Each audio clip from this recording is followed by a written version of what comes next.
Hello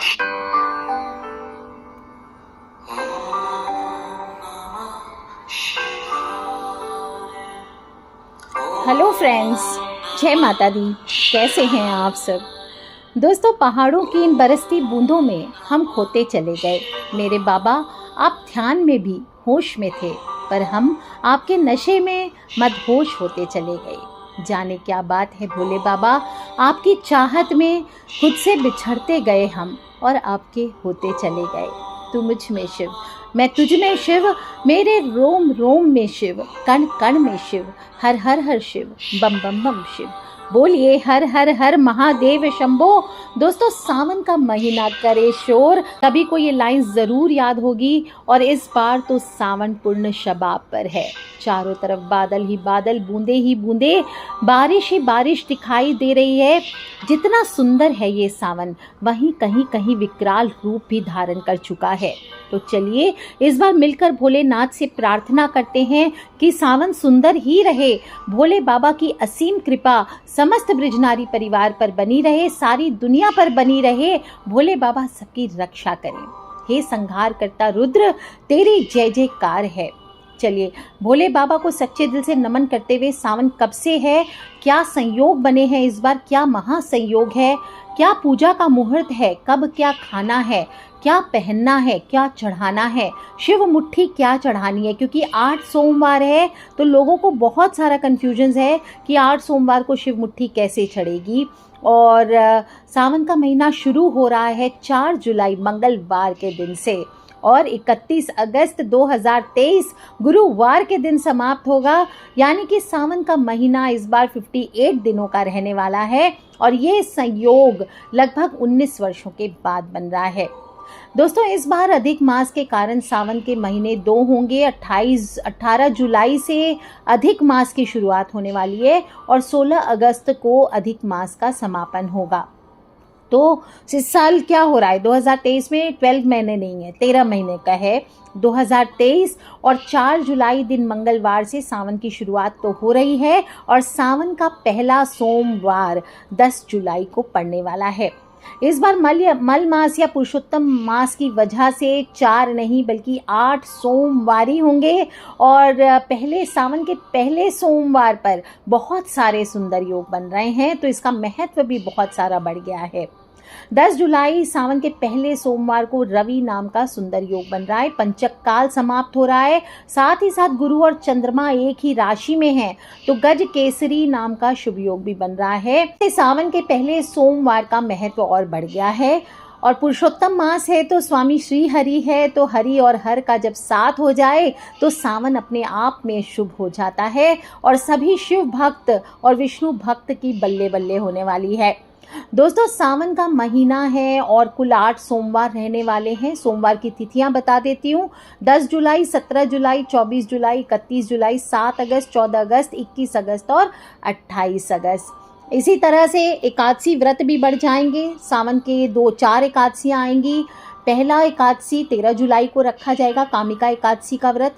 दूसरी एकादशी का व्रत 27 जुलाई को रखा जाएगा, पुत्रदा एकादशी। तीसरा एकादशी व्रत 29 जुलाई को रखा जाएगा, जिसे पद्मिनी एकादशी कहा जाता है। और मल मास की अंतिम एकादशी 12 अगस्त को रखी जाएगी, जिसे हम परमा एकादशी के नाम से जानते हैं।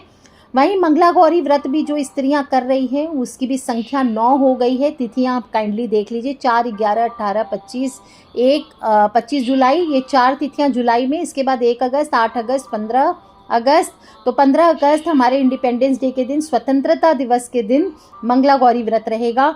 22 अगस्त और 29 अगस्त, ये 5 टोटल 9 मंगला गौरी व्रत, 5 आपके अगस्त में और 4 आपके जुलाई में आने वाले हैं। सावन माह का व्रत है और शिव जी की पूजा हमेशा ध्यान रखना चाहिए, प्रदोष काल में सर्वश्रेष्ठ मानी गई है।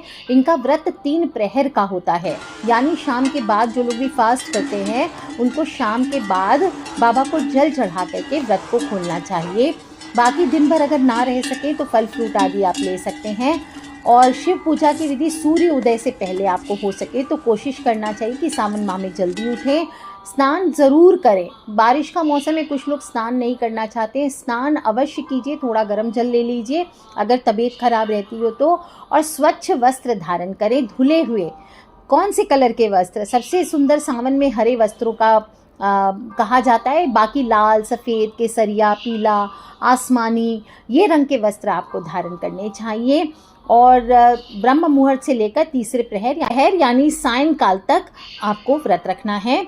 और सभी चीज़ों को आप पहले सोमवार को अगर संकल्प लेना चाहते कि इतने सोमवार व्रत में करूँगा, 4 सोमवार करूँगा, 5 सोमवार या 8 के 8 सोमवार करूँगा, तो आप संकल्प ले सकते हैं। बिना संकल्प के भी आप व्रत कर सकते हैं। इस दिन आपको जल चढ़ाना चाहिए भोले बाबा पर। अवश्य आप व्रत करेंगे तो भोले बाबा पर जल अवश्य चढ़ाइए। पंचामृत आदि से अभिषेक करें तो सर्वश्रेष्ठ है, नहीं तो कम से कम 1 लोटा जल, चाहे तांबे के कलश में, चाहे कांसे के कलश में या चांदी के कलश में, पात्र में आप चढ़ा सकते हैं। आप ये सर्वश्रेष्ठ होता है। और दूध चढ़ाएंगे तो पीतल या चांदी में चढ़ाइए।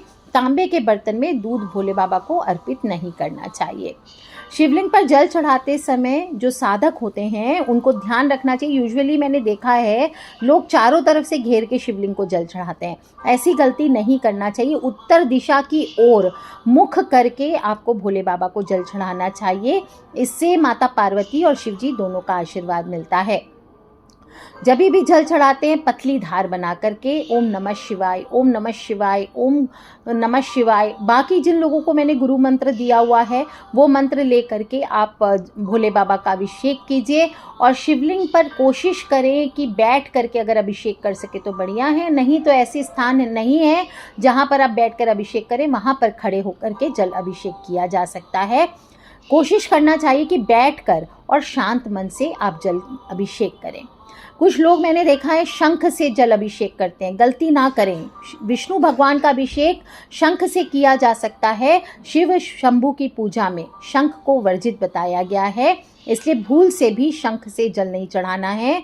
शिवजी ने शंखचूड़ नाम के दैत्य का वध किया जाता है और शंख उसी दैत्य की हड्डियों से बने होते हैं, इसलिए शिवलिंग पर जल चढ़ाना निषेध बताया गया है। भोले बाबा को पंचामृत से अभिषेक कीजिए और बेलपत्र अवश्य चढ़ाएं। 3 पत्तियों वाला बेलपत्र या उससे ज़्यादा अगर मिलता है 4 पत्ती 5 पत्ती आदि का तो वो चढ़ाना चाहिए। 3 पत्तियों से कम वाला बेलपत्र आपको अर्पित नहीं करना चाहिए। जो लोग भी फॉरेन आदि में रहते हैं या ऐसी जगहों पर रहते हैं जहाँ पर बेलपत्र नहीं अवेलेबल होते हैं, वहाँ पर आप चांदी का बेलपत्र लेकर के रख लीजिए। सिर्फ 1 बेलपत्र चढ़ाने मात्र से आपको 108 बेलपत्र का फल प्राप्त होता है। लेकिन ध्यान रखें ये बेलपत्र 108 मंत्रों से सिद्ध होना चाहिए, इस प्रकार से अभिमंत्रित होना चाहिए कि वो बेलपत्र अभिमंत्रित करके आप जब भोले बाबा पर चढ़ाते हैं तो आपको सभी 108 बेलपत्र चढ़ाने का पुण्य फल की प्राप्ति हो। सुपारी, लौंग, इलायची, पुष्प चढ़ाइए। आक, धतूरा, इनके पुष्प भोले बाबा को बहुत प्रिय होते हैं। भांग, ये बहुत प्रिय होते हैं। तो ये सभी चीज़ें अर्पित करें। जो मौसमी फल है वो अर्पित करने चाहिए। और शिवलिंग पर चंदन चढ़ाइए, जनेऊ चढ़ाइए, ये बहुत बहुत चमत्कारी होता है। लंबी आयु के लिए आप शिवलिंग पर सफ़ेद वस्त्र और जनेऊ ज़रूर अर्पित करें। विशेष रूप से जो लोग घर में बहुत बीमारियां चल रही है, अक्सर मैंने देखा है लोग शिवलिंग पर जाते हैं लेकिन जनेऊ अर्पित नहीं करते, तो जनेऊ अवश्य अर्पित किया करें। इससे भक्त की सभी मनोकामनाएं अवश्य पूर्ण होती है। और किसी भी कार्य क्षेत्र में आपकी कोई आशातीत सफलता प्राप्त करना चाहते हैं, जो आपकी इच्छा है कि मुझे ये मिल जाए, कोई विशेष मनोकामना है, तो वो बोलते हुए बाबा को जनेऊ चढ़ाइए। देखिए आपको सफलता अवश्य प्राप्त होगी। आपको 1 मुट्ठी कच्चे चावल अवश्य चढ़ाने चाहिए। आप चाहें तो अगर मंदिर नहीं जाकर के पूजा आदि कर सकते हैं तो घर में ही स्फटिक का हुआ, नर्मदेश्वर हुआ या फिर पारद का शिवलिंग, सर्वश्रेष्ठ कौन सा शिवलिंग है आपको मैं वीडियो के नीचे लिंक दे दूंगी, आप देख सकते हैं। सर्वश्रेष्ठ शिवलिंग अपने घर के अनुसार देख करके पारद का अभिमंत्रित करके, बिना अभिमंत्रित, कुछ लोग कहते हैं स्वयं भू होते हैं शिवलिंग इसलिए उनको अभिमंत्रित नहीं करना चाहिए, ये बिल्कुल गलत है। हमेशा शिवलिंग को आपको अभिमंत्रित कर करके आपको इसके बाद ही उसको अपने घर पे स्थापना करनी चाहिए और फिर उसकी आप घर में बैठ करके अभिषेक कर सकते हैं। बेलपत्र चढ़ाएं और आरती करें। सावन व्रत की कथा सुनना चाहते हैं तो सावन के व्रत की कथा वीडियो के नीचे लिंक दूंगी, वो भी सुन सकते हैं। और या फिर शिव मुट्ठी अवश्य चढ़ानी चाहिए। कुछ लोग कंफ्यूज हैं, मैंने पहले भी बताया स्टार्टिंग में कि शिव मुट्ठी कैसे चढ़ेगी। तो पहले सोमवार को कच्चे चावल चढ़ाने हैं। सभी के फायदे मैं दूसरे वीडियो में बताऊंगी, लेकिन सभी को बता दूं कच्चे चावल तो आप चाहें तो हर 8 सोमवार भी चढ़ा सकते हैं, और नहीं तो जो शिव मुट्ठी चढ़ाना चाहते हैं मनोकामना अनुसार, वो पहले सोमवार को 1 मुट्ठी कच्चे चावल चढ़ाइए। इससे धन लाभ होता है, धन संबंधी परेशानियां समाप्त होती है। और ध्यान रखना चाहिए कि अक्षत हो, यानी कोई भी दाना टूटा हुआ नहीं होना चाहिए। दूसरे सोमवार को काले तिल आपको चढ़ाने चाहिए। ये आपके ग्रह दोष, शनि दोष सभी से मुक्ति दिलाता है, पाप नाशक होता है।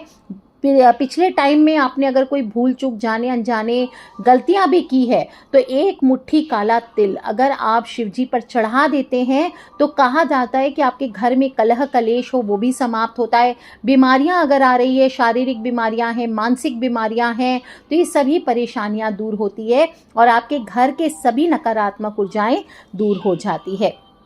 तीसरे सोमवार को खड़ी मूंग, चौथे सोमवार को जौ चढ़ाना है 1 मुट्ठी, 5वें सोमवार को आपको सत्तू चढ़ाना है 1 मुट्ठी, चने का सत्तू लीजिए, ये चढ़ाना है।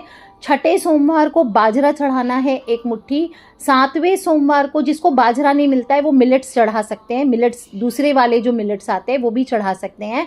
7वें सोमवार को अरहर की दाल चढ़ानी है, ये आपके लिए विशेष होता है। अरहर या मूंग की दाल धन ऐश्वर्य के लिए, सुख समृद्धि की प्राप्ति के लिए आपको 1 मुट्ठी दाल आपको चाहे अरहर चाहे मूंग की अर्पित करनी चाहिए।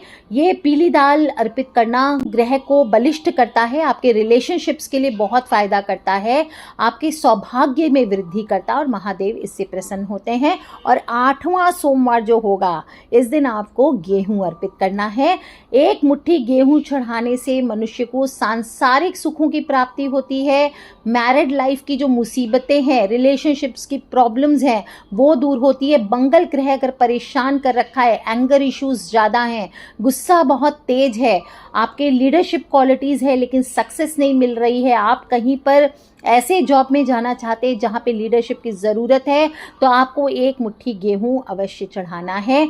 यहाँ तक कि संतान सुख की प्राप्ति करना चाहते हैं तो 1 मुट्ठी गेहूं आपको शिवा मुट्ठी में 8वें सोमवार को अवश्य चढ़ाना चाहिए। आप देखेंगे अपने भक्तों की मनोकामनाएं अवश्य भोले बाबा पूर्ण करते हैं। दोस्तों, सोमवार व्रत में आपको कथा भी सुनना चाहिए। कथा सुनने के बाद आपको ओम नमः शिवाय का थोड़ी देर बैठ करके, आपके पास अच्छी सिद्ध माला हो रुद्राक्ष की तो उससे आपको जप करने चाहिए। रुद्राक्ष की माला नहीं हो तो दाल के दाने गिन करके रख लीजिए या चावल के दाने, उससे आप जप करें। जो भी माला आप लेंगे ध्यान रखें अभिमंत्रित करके 1.25 लाख मंत्रों के जप करके ही आपको सिद्ध माला से उपयोग करने से आपकी मनोकामनाएं जल्दी पूर्ण होती है। और जो लोग सुबह पूजन करेंगे वो ध्यान रखें, कोशिश करके शाम को भी भोले बाबा को जल चढ़ाना चाहिए, और नहीं तो प्रदोष काल में पूजन कीजिए, मंत्रों का जप कीजिए, आरती उतारें। इसके बाद ही आपको, अगर आप व्रत कर रहे हैं 16 सोमवार या नॉर्मल 8 सोमवार कर रहे हैं या फिर सावन के सोमवार कर रहे हैं, तो आपको तीसरे प्रहर की पूजा पूर्ण करने के बाद ही व्रत को खोलना चाहिए। ध्यान रखना चाहिए सात्विक भोजन करें। आप सेंधा नमक से तैयार करके भोजन कर सकते हैं। कुछ लोग सेंधा नमक भी सेवन नहीं करते, उबले आलू, दही, कुछ मीठा, लौकी, आलू का हलवा खा सकते हैं, कुट्टू की पूड़ियाँ आदि बना करके खा सकते हैं, साबूदाने के वड़े आदि खा सकते हैं। और उपवास में कई चीज़ों का सेवन वर्जित होता है, जैसे कि अनाज नहीं खाना है, या कुछ लोग अगर नहीं रह सकते अनाज के बिना, नमक के बिना, तो शाम को एक वक्त जब भोजन करेंगे तो आप सात्विक भोजन अनाज का भी कर सकते हैं। एकादशी की भांति इसमें मनाही नहीं होती कि आप अनाज नहीं खा सकते हैं। दोपहर या शाम को नाश्ते के में आपको भूख लगे तो सेब, केले, अनार, तरबूज, खीरा, आम, ये फलों का सेवन आप कर सकते हैं। ड्राई फ्रूट्स खा सकते हैं। बीच में आपको अगर भूख लग जाए, ऐसे तो व्रत में बार बार भूख नहीं लगना चाहिए, लेकिन अगर कोई डायबिटिक पेशेंट है या कोई ज़्यादा प्रॉब्लम्स में है तो भुने हुए मखाने होते हैं जो ताल मखाने, वो हुआ, मूंगफली, दही, पनीर, ये आप सेवन कर सकते हैं। और खुद को हाइड्रेट करके रखने के लिए शिकंजी हुआ, नींबू का पानी हुआ, नारियल पानी हुआ, ये सब पी करके आप व्रत को रखना चाहिए। ध्यान रखना चाहिए जो लोग भी रात्रि में शयन करना चाहते हैं वो लोग कोशिश करें, अगर ज़मीन पे सो सके तो अच्छी बात, नहीं तो साफ़ सुथरे बिस्तर पर ही आपको शयन करना चाहिए। और व्रत करने के बाद आपको ध्यान रखना चाहिए कि जिस दिन व्रत कर रहे हैं उस दिन ब्रह्मचर्य का पालन अवश्य करना चाहिए। कुछ लोग सावन में दाढ़ी आदि रखते हैं, कुछ लोग बनाते नहीं हैं, तो आप चाहें तो रख सकते हैं, लेकिन 2 महीनों का सावन है इस बार, आप चाहें तो 1 महीने के लिए भी दाढ़ी आदि रख सकते हैं। और जो स्त्रियां हैं वो हेयर वॉश कर सकती हैं, इसमें मनाही नहीं होती है। सोमवार को आप जब व्रत रखेंगी तो उस दिन आप सुबह हेयर वॉश करके फिर व्रत को रखें, ये बात का ध्यान रखें। जो स्त्रियां मंगला गौरी व्रत करेंगी वो लोग मंगलवार के दिन हेयर वॉश ना करें, इस बात का ध्यान रखें। माह में व्रत करेंगे, कोशिश करना चाहिए जिस दिन आप व्रत करेंगे भोजन करने के पहले थोड़ा सा दान अवश्य करें। और किसी के भी जिस दिन व्रत करेंगे उस दिन ज़्यादा से ज़्यादा ओम नमः शिवाय का जप करते रहें। किसी की भी चुगली बुराई आदि ना करें, किसी से मारपीट ना करें, आप किसी को चोट ना पहुंचाएं, हाथों से हो या वाणी से हो, किसी को इस दिन आपको चोट नहीं पहुंचाना चाहिए। इन छोटी छोटी बातों का ध्यान रखते हुए आपको व्रत को संपूर्ण करना चाहिए। इस बार जो है राशि अनुसार भी आप चाहें तो पूजा कर सकते हैं, बता देती हूँ फटाफट। मेष राशि वाले गंगा जल से शिव जी का अभिषेक करें तो आपके सर्व कार्य में सिद्धि होगी। जो वृषभ राशि है वो धन प्राप्ति के लिए जल में अक्षत मिला करके शिवलिंग का अभिषेक करें।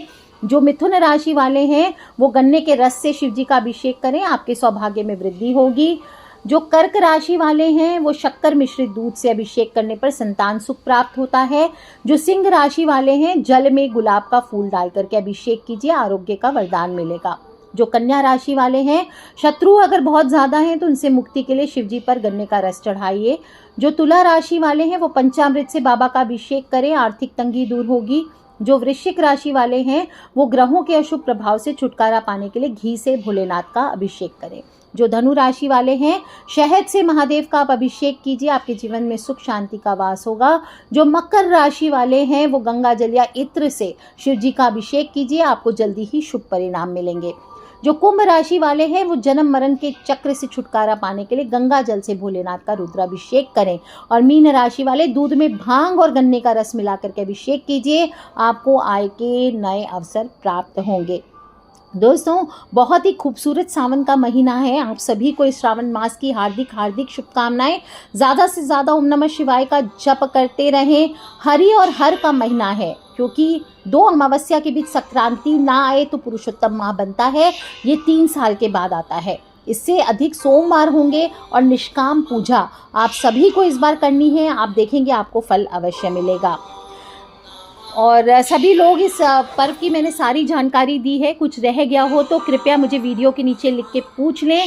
और अपने फ्रेंड्स, फैमिली, मम्मी पापा, भाई बहन, बच्चे सभी लोगों से इसे शेयर करना बिल्कुल ना भूलें। आज के लिए इतना ही दोस्तों, खिलखिलाते रहे, मुस्कुराते रहे। Take care friends, love you all a very very happy Sawan month. Bholenath आप सभी की रक्षा करें, सभी मनोकामनाओं को पूर्ण करें, इसी कामना के साथ आज के लिए इतना ही। So take care friends, love you all. जय माता दी, बम बम भोलेनाथ की जयकारा, शेरा वाली दा बोल, सांचे दरबार की जय। बोलिए हर हर हर हर महादेव शंभो।